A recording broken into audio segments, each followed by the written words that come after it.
other than driving down a wide open stretch of two-lane America. You know, it's the magic of the road, and it's the freedom that people feel when they travel the route. Okay, Shelley, we got to get you involved in this too. So let's talk about.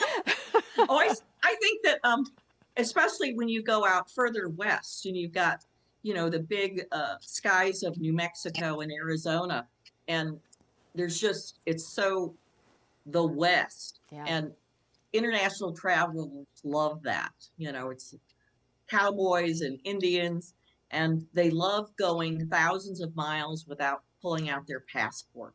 Yeah. It is pure freedom for those people. That's cool. And to all, Americans too. Where's the longest stretch of road that's still intact? Well, Depends. it depends, but the popular answer to that is the route that goes through Seligman, Arizona, that begins really just west of Ash Fork, Arizona, and it goes through Seligman to Kingman, and that's an unbroken stretch of old two-lane highway that's pretty much removed from the interstate corridor. So it really gives you that feeling of the throwback to the so-called glory days of Route 66, and it's a great stretch.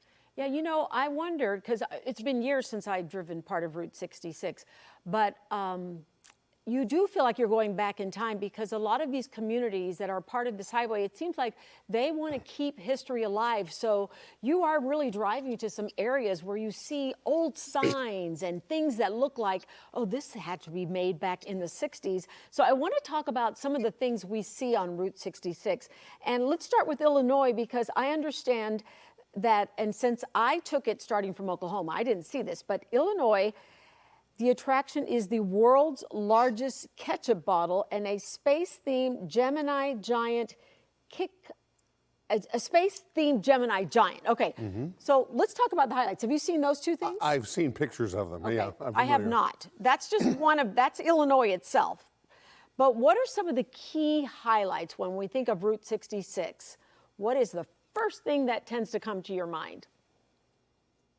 I think of time traveling, like you were saying, because every time you get on the road and you see the vintage filling stations or gas stations, I just love that.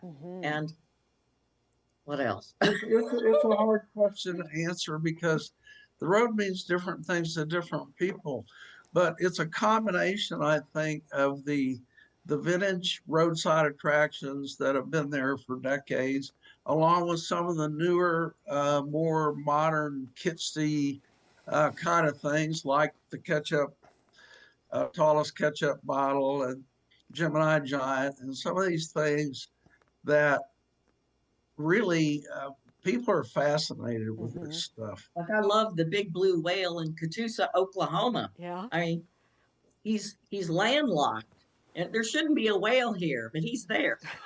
It is Oklahoma. Yes, Yeah. right. You can have a whale in Oklahoma. And the Sure. 66-foot tall pop bottle in Arcadia is 1 mile from the 1898 Round Barn, which is where I volunteer once a Okay, week. yeah, because I heard you guys live in Arcadia. The thing that stands out to me when I think of Route 66, I think of the Cadillac Ranch. Tell everybody about the Cadillac Ranch. Well, the Cadillac Ranch is one of the most visited roadside attractions in the United States in terms of sheer numbers of people who stop there. And it was created actually in the early 1970s. It doesn't go back as far as some people might think.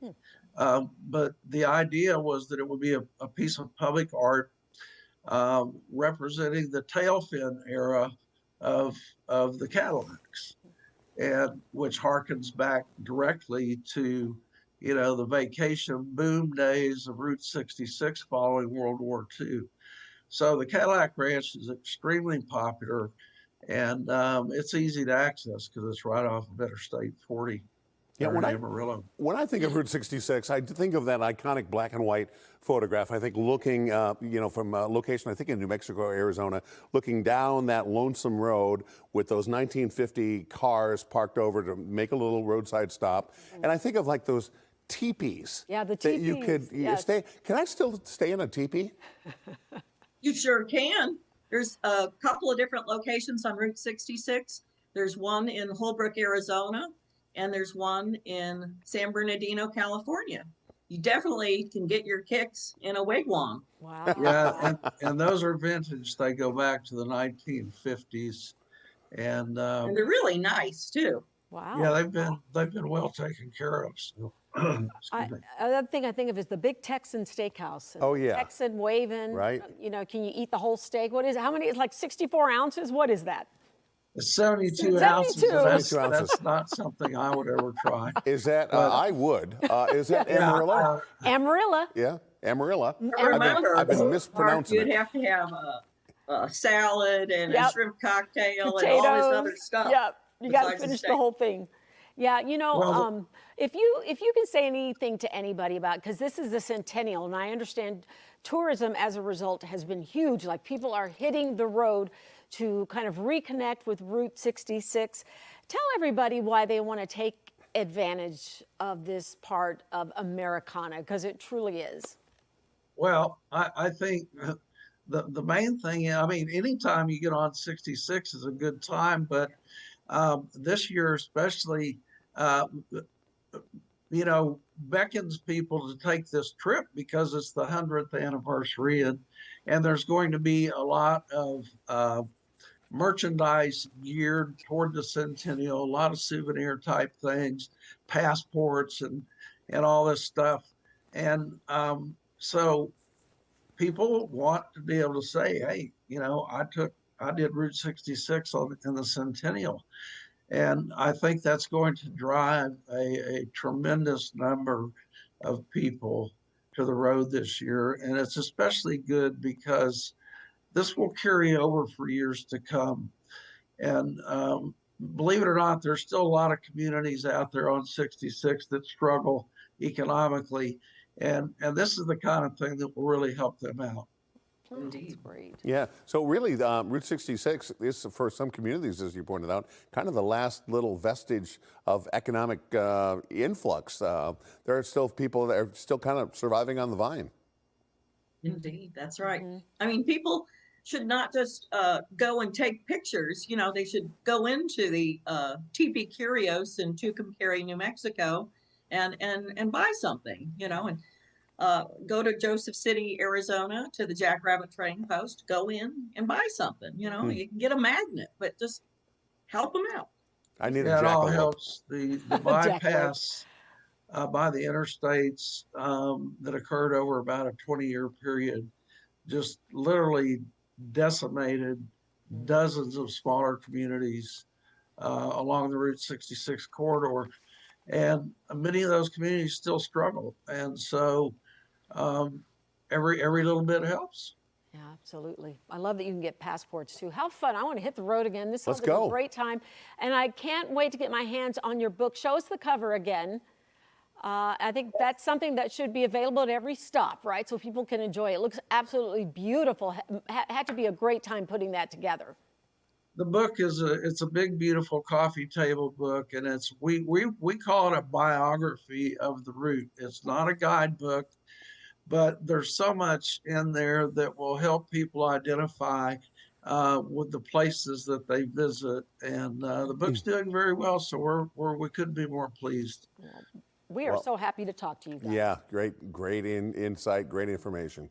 Jim and It's been Shelley, great being with you. great Thank being you so with you. Happy Centennial. I'm sure you guys will be taking a trip if you haven't already this year. So Yes, thanks we for will. joining us. Thank you. Okay, you take care. Plus, they're from Oklahoma, so they got to be good people, Yeah, hello. right? Yeah, right. Yeah. No? Don't you want to hit the road? You know, I have a special place in my heart for the movie Cars, right? Yes, The animated yes, movie, and you know, watched it a lot with the kids several times, and it just kind of seems to be an analog for Route 66, and you know how if you get off the interstate and you take that slower road, that there's a lot more vibrancy and color, and you can experience America, you know, on a whole new level. Yeah, it is special, and to be able to take all of that in, because it's time travel. You are going back Yeah. in time. So if you haven't done it, highly recommend it. We have another interview coming up after a break. What do you get when you cross a Michelin-starred restaurant with a THC special something? We're going to tell you. I don't know, but I want to go. You're going to be. This is going to be interesting. So stick around. We'll be right back.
Welcome back, everybody. And as you know, Mark, I am the girl about town who loves to eat out at all the restaurants. I don't right? know how you stay so thin. It's a constant battle because Chicago is one of the greatest restaurant cities in the world. Right.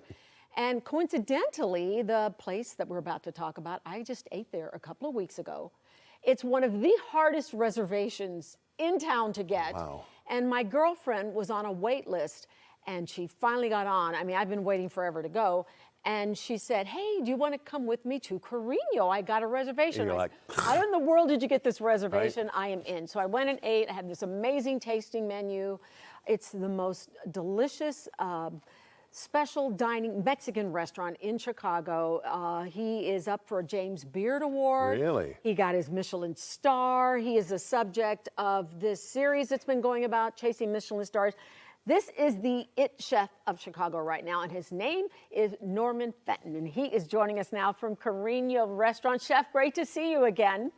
Good to see you. How are you guys doing? We are doing great, and Mark is especially interested because his ears kind of perked up when I said to him that you were doing a special item with THC. So tell us about this. This isn't something you're doing at the restaurant, right?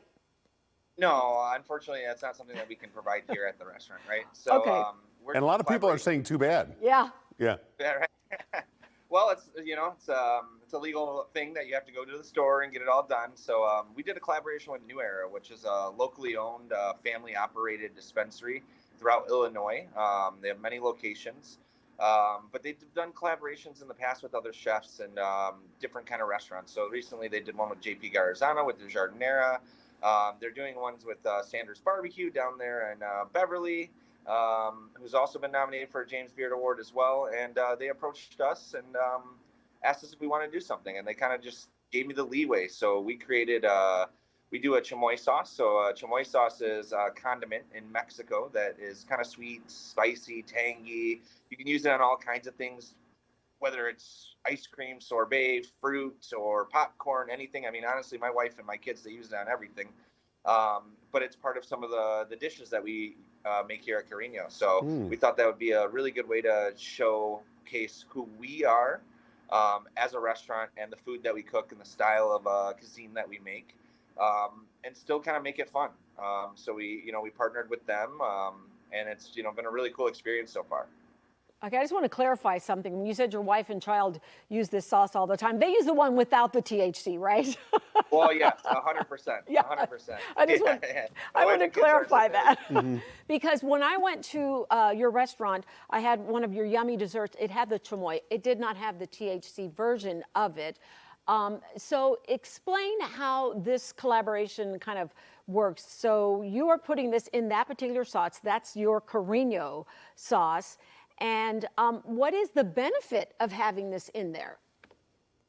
So the benefit that's having us in there, I mean, it really depends on the consumer, right? There's consumers that use cannabis for medicinal purposes, and obviously here in Illinois, people use it for recreational purposes. I mean, so I think it's kind of just depends on the consumer. Really, it's just kind of a fun way to introduce people to THC or cannabis or infused products while still being familiar. So if a person doesn't want to smoke THC or consume it in that manner, they can ingest it, and it's a lot more healthier, right, than actually smoking. Right. So it's kind of one of those things where it just depends on the user. Obviously, it's one of those things that will help let you relax if you want to eat some of it. I mean, it really depends on how much how far you take it. Okay, I don't want to go too far down the weeds, so to speak, on this. But how do you dose your sauce? I mean, if I get a gummy bear, Right. I'm told that you can get it 5 or 10 milligrams or 50 milligrams. But if I get some sauce, how do I know the proportion of THC? Because you know what, I might be hungry and I might put a whole bunch of that sauce You might on eat whatever. mine, and you might eat your neighbors. Yeah, and then that might make me want to eat more, which makes me more hungry and want more. How's the dosing work? So unlike the gummies, which are individually dosed by milligrams, right, whether they're 5 or 10 milligrams, this jar comes in a 50 milligram 2-ounce jar. It sells for $18 pre-tax inside of their dispensaries. And I would suggest anywhere from 5 to 10 milligrams. So if you have a 50 milligram jar, just think about taking 20% of that jar and utilizing it. You know what I mean? Or I guess if you want more, you can have fun, right? You can use the whole jar. I know for people that would say 50 milligrams is a start. Yeah, well, which is interesting. I, for the first time, tried a THC drink. I can't remember how many milligrams, but it said to drink a quarter of it if you're doing it for the first time. And I read that after I drank it, Chef. And let's just say I need to read the labels before I do this stuff. So I think that is a great question. Describe what the flavor of this sauce tastes like. All right, so our chamoy sauce is a little different than your traditional chamoy. So traditionally, chamoy consists of some sort of stone fruit, whether it be peaches or anything like that. That's been mixed with chilies and tamarind and things. So ours personally has lots of strawberry. We like doing a strawberry chamoy here at Carino. So we have lots of strawberry, lots of mango, and then with those sweet flavors and notes of those fruits, there's a little bit of acidity coming from lime juice, as well as you got a nice little pop of spice coming from chile de árbol. So, and a little bit of tamarind as well. So it's pretty complex, truthfully. When you eat the sauce itself, you don't taste any of the infusion of the THC in it. You're getting those fruit notes, like I said, the strawberry, the mango, and then you're getting the acidity with the lime, and then you're getting in the back end this spice. So it's pretty complex, and it hits a lot of different notes as you're eating it that could be super fun, rather than something that's one note like a strawberry gummy, And we have an event coming up for the launch of the product, right? Yes, so on March 4th, we're doing dinner here at Carino. As Sylvia know, seats go quick here. That sold out pretty quickly. It's over? It's so, gone?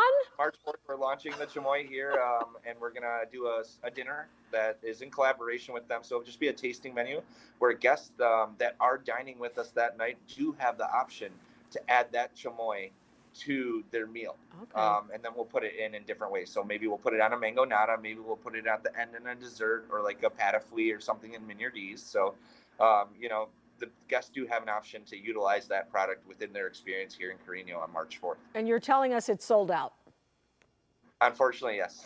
Do you have like a little table back in the kitchen that We'll Sylvia sit and at I night, can yeah. come? And I'll make a table for you two anytime you want. You can just hang out with me in the kitchen. Okay, I have to ask you, and this is fun because I can't wait to try this product. And you said we would obviously have to go to the store to buy it that you guys are collaborating with, because this isn't something that people can just go and get anywhere. But your story is so interesting and fascinating to me.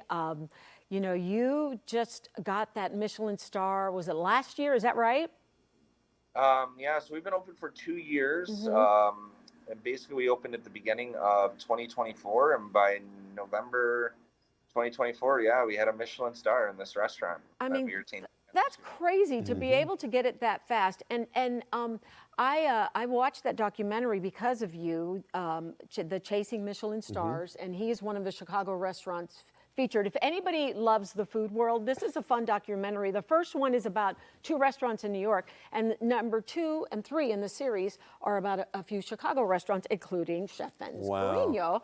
And it was so fascinating to me to watch how restaurants get their Michelin stars. And one of the things, and this is where I want you to kind of let me know if this is how it really works or not, Chef.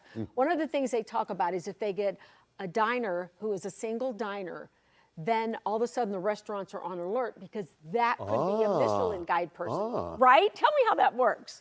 Yeah, I mean, honestly, definitely. You know, the first 6 months in, we were very suspicious of single diners and people that were taking notes with their phones and things like that. But you know, after we got the star, I mean, it really, I'm gonna be honest with you, we just started treating. We didn't really focus on that anymore. You know, what we care about here is that everybody is VIP. Everybody gets the same experience. Everybody, including you, Sylvia, is a Michelin inspector for me. So any single guest that walks in this building, they're judging us every single moment that they're here. And we're here to deliver, you know, and that's what we want to do. So, you know, we treat every guest as if they're a Michelin inspector at this point in this restaurant. when you take that approach and that attitude, you are on the winning track. That's right, and that's why he's got his star. And I have to say, the restaurant is fun because we sat at the counter and we got to watch them in action. The precision and the young chefs that you have there working with you, it was just fascinating to watch. Orchestry, artistry, Love I can't it. wait. And before we go, it's hard to get a reservation. How tough is it to get your taco reservation? Just tell everybody about that. That happens at like 10:30 at night, right? So Wednesday through Saturday, we do 10 p.m. taco makazi. So we make all of our masa in-house. We bring in heirloom corn from Mexico. We're nixtamalizing it, cooking it, grinding it daily, and then we're basically grained a tortilla. Not a lot of restaurants, if any, are doing that in Chicago. Maybe 1 or 2 that I can think of. So we provide that into a much shorter experience at 10 p.m. where guests can try a different thing within our small compound. We also do once a month, we do Tacos and Friends, which is where we bring in a collaborative chef, and we do double the courses, but it goes to charity. So we donate to Latinos Progresando in Little Village. It's a nonprofit that focuses on immigration, which I'm very familiar with immigration because my wife just got done with a 4.5-year immigration case coming from Mexico. She just got here a few months ago to the United States for the first time. And yeah, so I mean, we just have a lot of fun doing those tacos. It's really hard to get that reservation as well. Unfortunately, all of our reservations are about 2 to 3 months out, teetering mainly three months out on reservations. And I'm gonna be honest, Sylvia, there's no rhyme or reason on how we release them. I just release them. Like probably after this phone call, I'm gonna release May's reservations. So wait, don't release them until Mark and I are off the air. Wait. Yeah, give us a half hour. Just give us some time to set up. Well, you deserve it. I'm so happy for you. Congratulations on everything. Can't wait to try the sauce. We're going to have to get to do that. But best of luck and congratulations on, all your success, because it's tough to be a restaurateur, and I'm so happy to hear you're doing so great. Yeah. No, thank you guys so much for having me on this morning. It was a pleasure. Great talking to you. Hope to see you soon, if we're lucky. Yeah, if I can get to the phone fast enough, right? Thanks again. Okay, you know what else? Speaking of restaurants, what's going on right now is we ended our Chicago Restaurant Week, but we are in the midst of Chicago Black Restaurant Week. Right. So that is still going on. So we need to find out what's happening with that. And we are actually speaking to the founder, Lauren Smith. She is the founder of Chicago Black Restaurant Week, joining us now to let us know what we can expect if we take part in this. Hi, Lauren, can you hear us? Oh, not yet?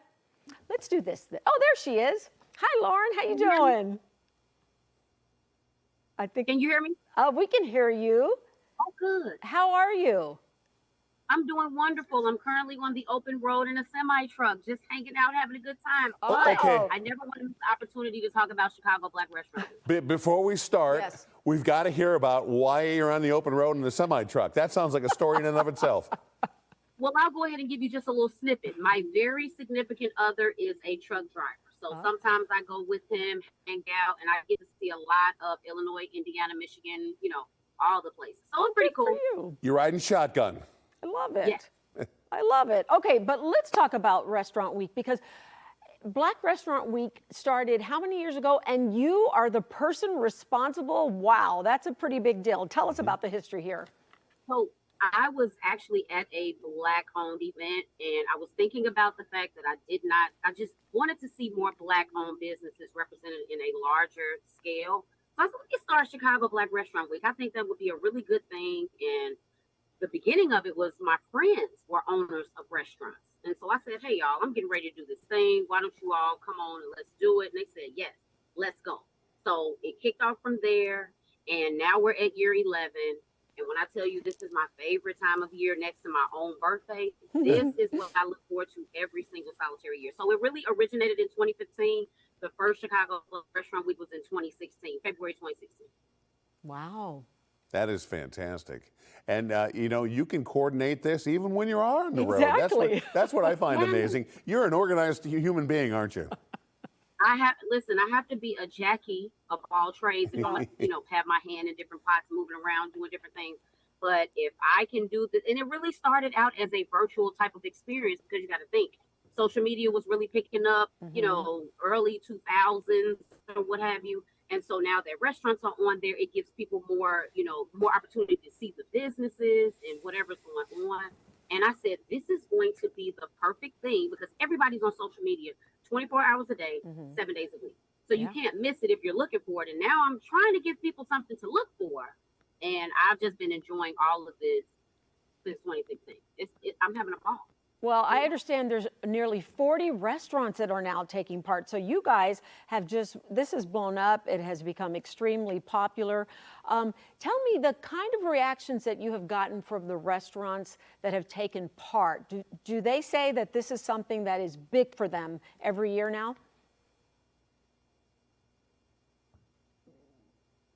So I'll tell you one of the first reactions. They are always telling me, we sold out of everything. We sold out day 2.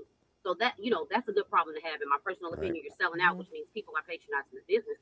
And my ultimate goal for the businesses that participate is to get more consumer eyes on their business, so that more consumers, no matter your ethnicity, no matter where you're coming from, can come in and patronize your business. Because I'm trying to tell you, the list of businesses that we have each and every year, everybody is cooking something amazing. And, I just love what we do with, tacos. Batter and Berries does amazing things with their French toast, like things that I never would have even thought of if I'm preparing something in my own kitchen. So I just love to see the new cuisines and the new dishes and the new ideas and collaborations. I mean, it's a beautiful thing. I just want everybody to eat. That's really the goal. I want to eat too. Yeah, I'm hungry now. Yes. Yeah, I'm all for it. Well, continue all you do. I mean, it's amazing. You started with just, 11 years ago, a few restaurants, and now you're up to 40, and it's growing, and it's allowing people to come visit neighborhoods they might not normally visit. So you have created quite the event, and I know a lot of people appreciate you for that. So thank you for joining us and telling us about the history. Safe travels. Thank you so much, guys, for having me. I really appreciate it. Hopefully you guys can get something to eat too. Pick one and dig in.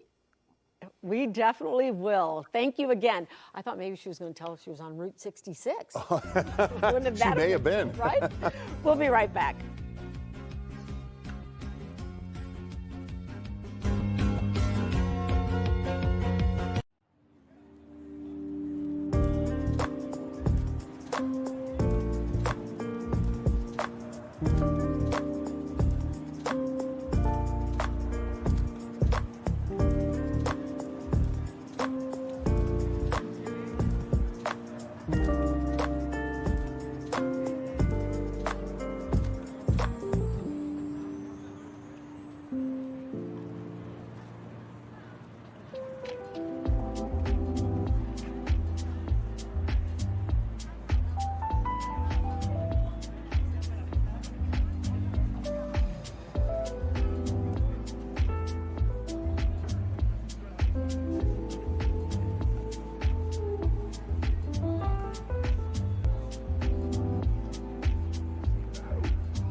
Welcome back, 1037. A little more serious topic to talk to you guys about right now, and that, of course, is the investigation into Nancy Guthrie. Police have been trying to find out who abducted her over the last 2 weeks. I think we're beginning week 3 now. And one of the topics that has brought in a lot of attention this week is cryptocurrency, because of some ransom notes where money was being asked to be deposited via cryptocurrency. And there has been this belief in the past that it is very hard, if not impossible, to trace like Bitcoin, cryptocurrency. So we have somebody that we want to talk to about this right now to find out what the situation is. His name is Bezalel Ithon Raviv. He is the CEO and founder of Crypto Recovery, the Lionsgate Network firm. Thanks for joining us. Thank you. Yeah, all the way from Tel Aviv, too. Yeah, good to have you here this morning. You know, and I was one of those people that just assumed that it would be impossible to trace those transactions. I thought that was the whole reason behind this blockchain technology and Bitcoin, but perhaps not always the case. Well, cyber criminals actually surfaced that rumor, and law enforcement recited it. And it's very unfortunate because a lot of people in the Chicago area, in the United States, and around the globe that were embezzled through cryptocurrency did not believe, based on that myth, that it's not traceable and therefore irrecoverable. And at Lionsgate Network, we have the tools, the means, and the expertise to trace any cryptocurrency throughout any blockchain network and assist law enforcement in its recovery. How difficult is that, though? It's very difficult in the sense of they will try to, because blockchain in a sense is a public ledger, and cyber criminals will try to kind of,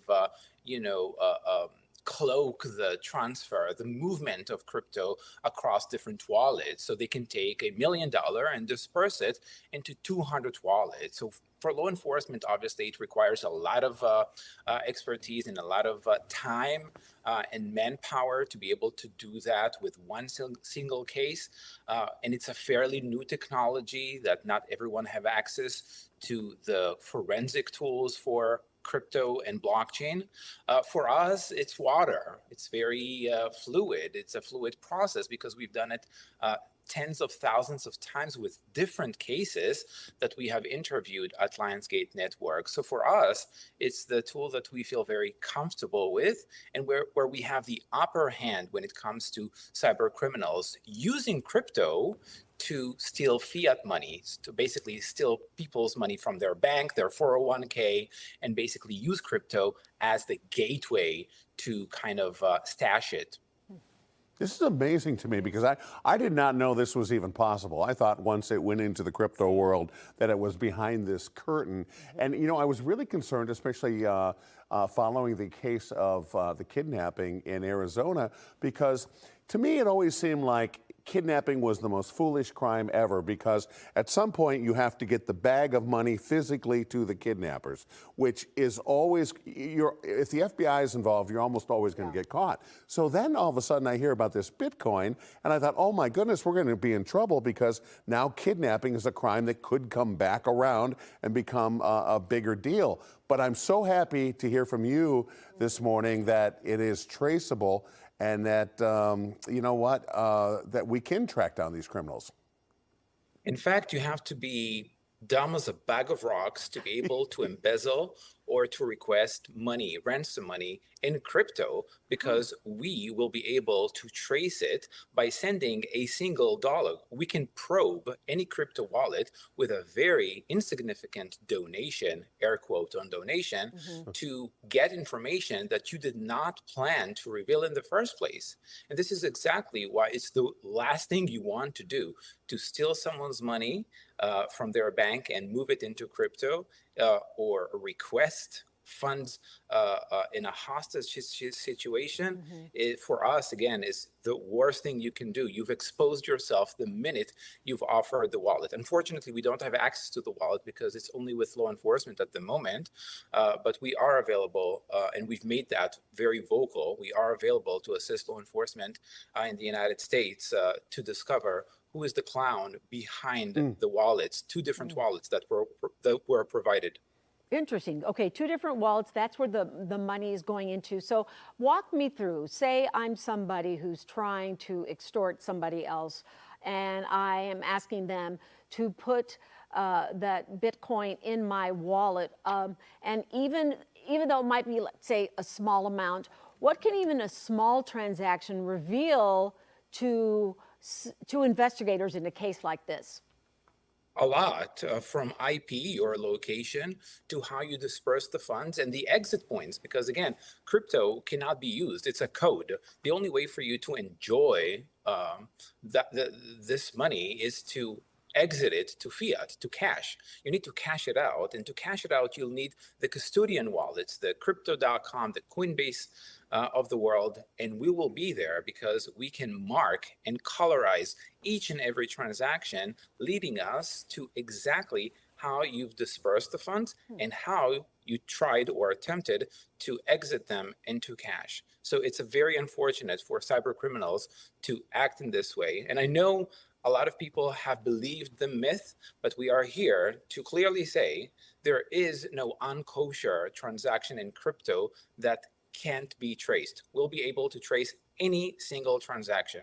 Well, you give me great pause and a good feeling that there is some security with this. Okay, I want to focus a little bit, just a few degrees in a different direction.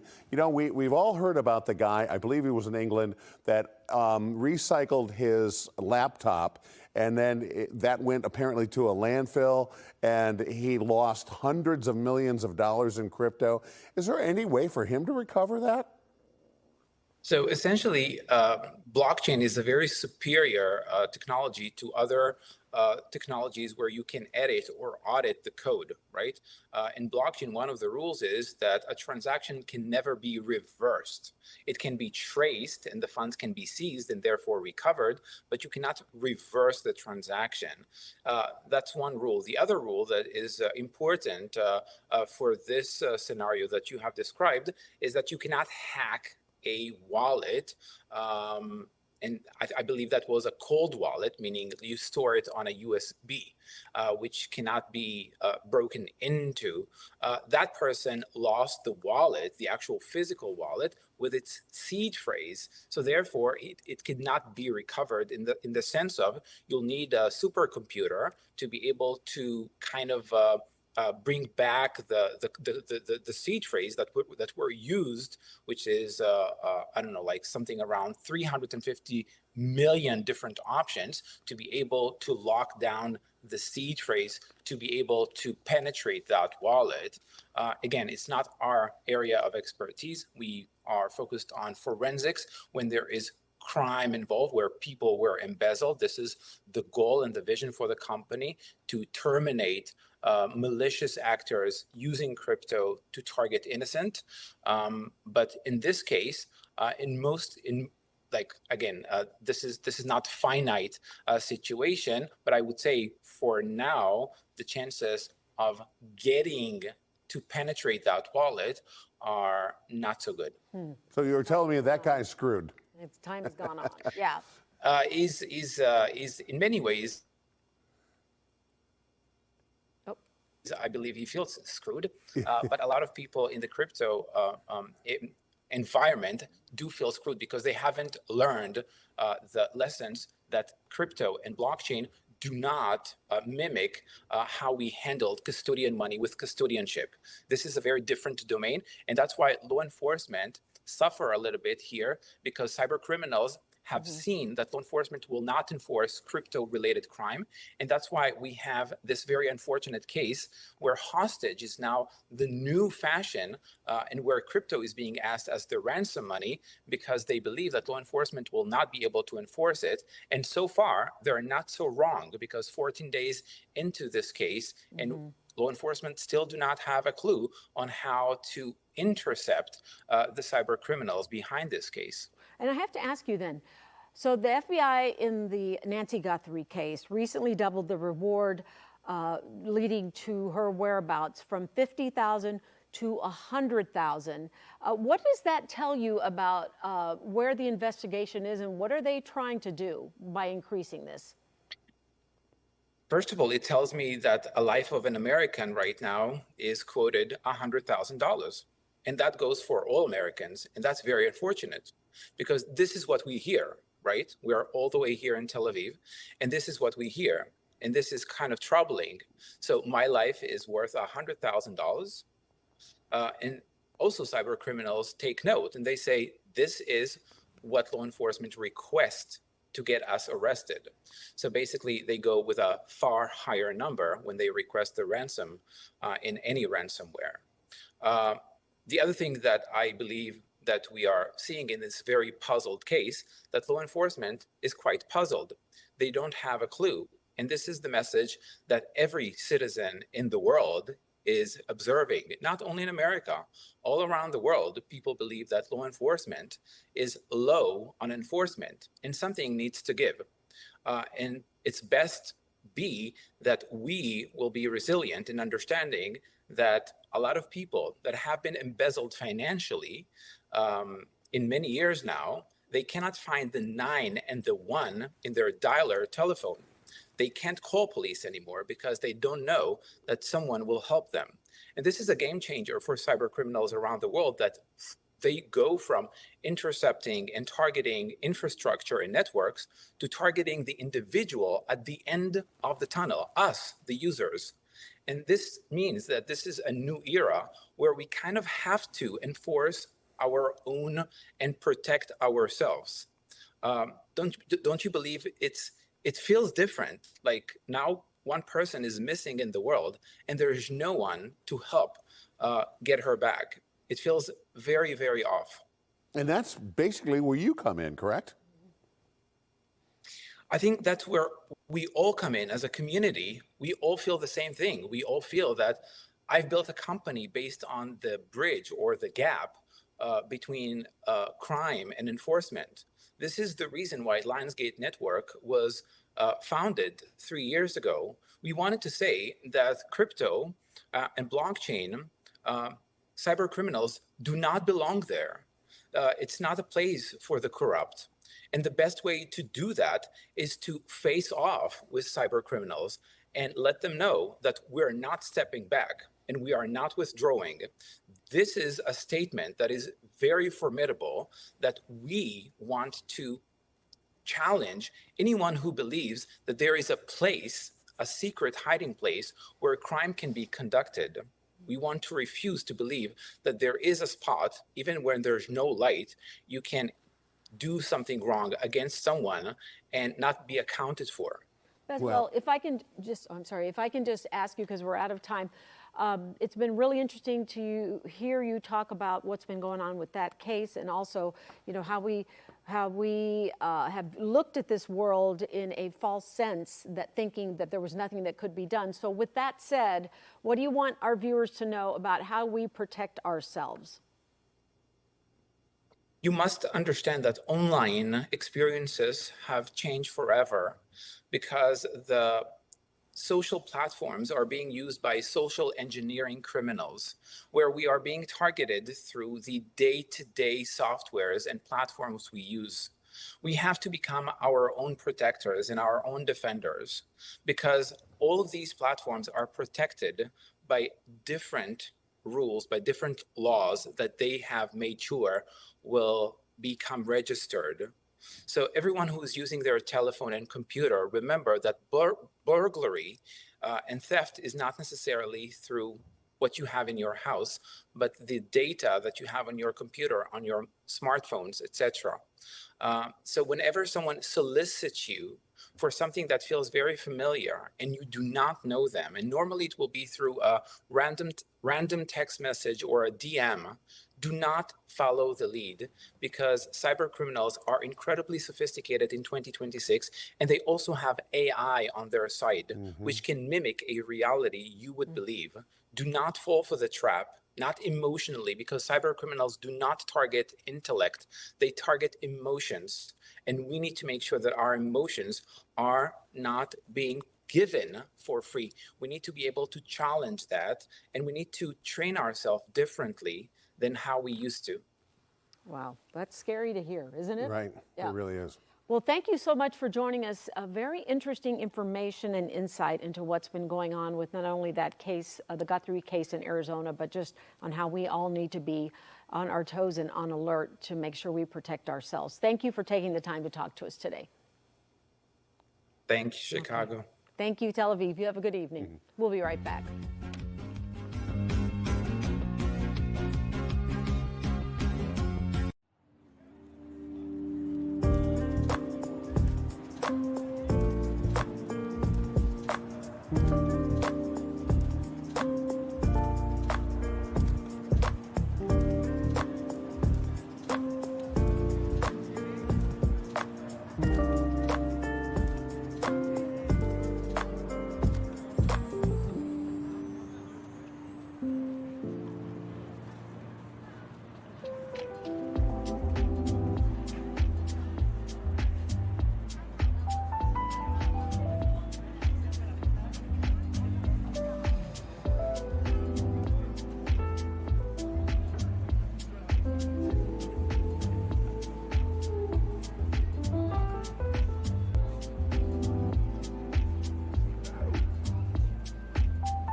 Welcome back, 10:54. Lots of interesting interviews today, right? You know, we've kind of gone from A to Z. We've been talking about THC to blockchain technology. Yeah, that's and, you know, fascinating. if you're just turning in now, I mean, you got to set your alarm at 10 o'clock That's right, every on your Saturday digital. and Sunday morning, Yeah. to Fox 32 get Chicago. crazy talk. Yeah, That's what this fun. is, crazy Crazy talk, and we Yeah. have lots of time to talk. So a lot of people focused on the Olympics right now because obviously, Right. you know, have you been watching? A little bit. Okay, how sad was the quad god?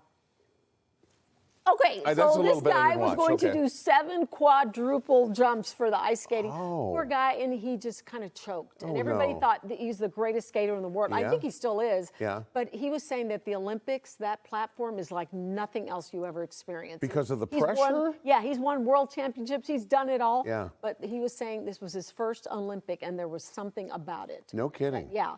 So I just thought I was curious. You know, I know that athletes don't get paid, but I didn't know this. Did you know that American athletes actually get money for winning medals? Did you know this? No, who pays them? Okay, so this is, according to USA Today, they did this whole thing. The U.S. payment process is deemed Operation Gold by the U.S. Olympic Committee. So guess what you get if you win a gold medal? Klondike bar? You get a Klondike No, bar and $37,500. Okay, Okay. that's fair. For a silver, you get $22,500, and for a bronze, you get $15,000. So that So was that's the prize money. yeah. Now listen to this. We're cheap, we Americans. Yeah. Apparently in Singapore, their athletes, are you ready? Get $788,000 for the first gold medal. No kidding. 788, and then in Hong Kong they get 767,000. Well, that makes sense. That's China. I mean, Right. they're going to prop up, you know. Italy 209,000. Wow. How about that? Well, you know, and this all started because technically the U.S. athletes didn't get anything. They were just pure amateurs. And then, you know, I don't know if this was 25, 30 years ago, there was a comparison like, well, okay, here's our athletes that are just doing it on their own. Yeah. And then you have, especially back in the day, the Soviets, which were basically state-sponsored. That was their job. They were given houses, food, cars, and then they were able to work out 24/7 basically, and you had all of these Soviet era and East Bloc. You remember the East German Yes. women's, power lifters. I mean, they made some just great, and that's why if you go back to the Miracle on Ice, Yeah. when we defeated Finland for the gold, but ultimately the Soviet Union. Right. The Soviet Union was made out of like monsters. They were like hockey players that would probably fit pretty well today in the NFL. And then our guys were like college kids. Yeah, and the college kids who were not getting Paid. they were not getting sponsored, and it's very expensive to become an Olympic athlete, Yes, right? it has to be here. Yeah. Well, you're giving up a salary for one thing. And you're and traveling, and parents are taking yes. kids out of school, and other kids that are left at home that have to continue. Right. So I wonder if those numbers will go up. Because the money comes from a pot that's donated. And then it's, I guess, distributed. You get this much for gold, this much for silver, and Okay. this much for bronze. Interesting. Yeah. So, and then it's interesting. Apparently, gold medals have doubled in value since the Paris Olympics. They were around $2,300, but the price of gold has gotten so high. Yeah. That it's gotten to be more. Silver medals have tripled in value, $1,400. But guess how much a bronze medal, which is made of copper? Yeah, guess how much $29. No, $5.60. You don't want to go for the bronze. Go for the gold, people. Yes. Today, go for the gold. Don't do the bronze. Yeah. It's only worth $5.60. Yeah.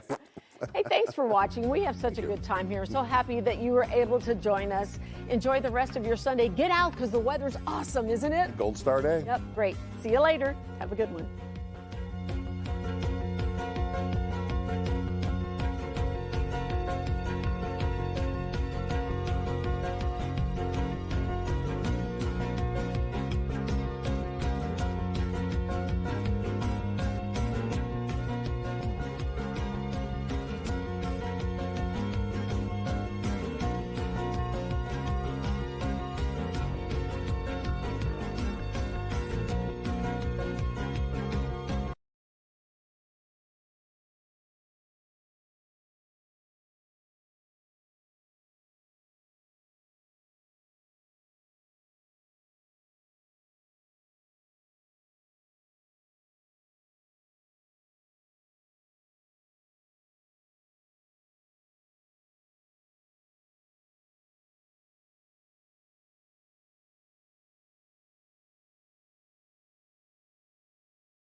Hello, everyone, and welcome into First and North. Seahawks are Super Bowl champions, and the football season is officially over. But as we know, the NFL is year-round, and so are we. So we are going to break everything down. Welcome into First and North. I'm Cassie Carlson, alongside the voice of the Detroit Lions, Dan Miller. We have Lily Zhao from Fox Milwaukee and Pierre Nugent from Fox Minneapolis. Guys, Seahawks defense proves too dominant for MVP runner-up Drake May and the New England Patriots. Sam Darnold didn't even need to have his best stuff for the Seahawks to win the Super Bowl 29-13. It is a copycat league, so I look at Seattle's defensive front, all of which were drafted by John Schneider, and see how they were able to get to Drake May, who was sacked 6 times. And I think the Bears need game wreckers on their defensive line in order to compete on that final Sunday of the season. Dan, when you look at the makeup of the Seahawks team, what do you take that you could apply in Detroit? I think it's a great conversation. It is one I've actually had a couple of times since the game. I think it's really easy to get seduced into seeing what worked in this game. And really, you can go back to last year when Philadelphia sacked Kansas City 6 times and Patrick Mahomes never really had a chance. But I would say you need to kind of broaden the scope a little bit and just say this. You need to be good. Because we're not far removed from a time when we thought, oh, you have to have an elite quarterback because Mahomes and Brady have been doing it for so long. So my bottom line is this. You can do it with a great defense. You can do it with a great offense. What you can't do is do it with a team that's not playing their best football. So in my opinion, just be good. Now, I know that seems simplistic, but the key is be playing your best football in January and February, and you have a chance to get it done. And I just think it's really easy for everybody in the league to now look at it, or people outside of teams, organizations, to say, you got to have that dominant defense to win it. But just remember, we have shifted our thinking in what it takes to win a Super Bowl several times here in the last 5-10 years.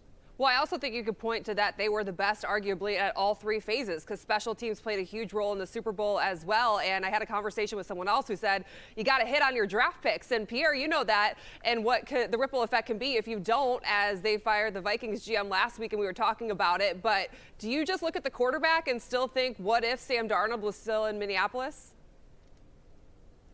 A little bit. I would say that Sam Darnold certainly proved himself not just last year, but this year as well. It's one of those things where Sam Darnold had a terrific season in Minnesota, but in the offseason, everybody, including the Vikings front office, were asking themselves, well, can you do it again? Well, not only did he prove that he can do it again, he is now a Super Bowl champion. But it's interesting, Cassie, when you look at the quarterback position, everybody needs to have that elite quarterback, and at the same time, too, an elite quarterback comes with it a hefty price tag. And even some of these quarterbacks that you would not put in the elite category, such as Tua Tagovailoa and Kyler Murray, you look at Arizona and Miami right now, and they are hampered right now with a bad quarterback contract, and what that can do to your franchise can be absolutely disastrous. So I don't think you necessarily need to have that elite quarterback getting that paid elite money to make it work. We just saw another example of that in Seattle with Sam Darnold. You can still have enough money to sprinkle around the rest of the roster and still get adequate quarterback play and emerge as a Super Bowl champion. Pierre, I want to stick with you because all the players that weren't playing in the Super Bowl were roaming around Radio Row talking to every which media outlet, and there are a lot of quotable moments that come from that week leading up to the game. One of them from Justin Jefferson, who was speaking his mind about how quarterback play affects his status as the best wide receiver in the NFL. I mean, how I'm not. I mean, just you watch the games, right?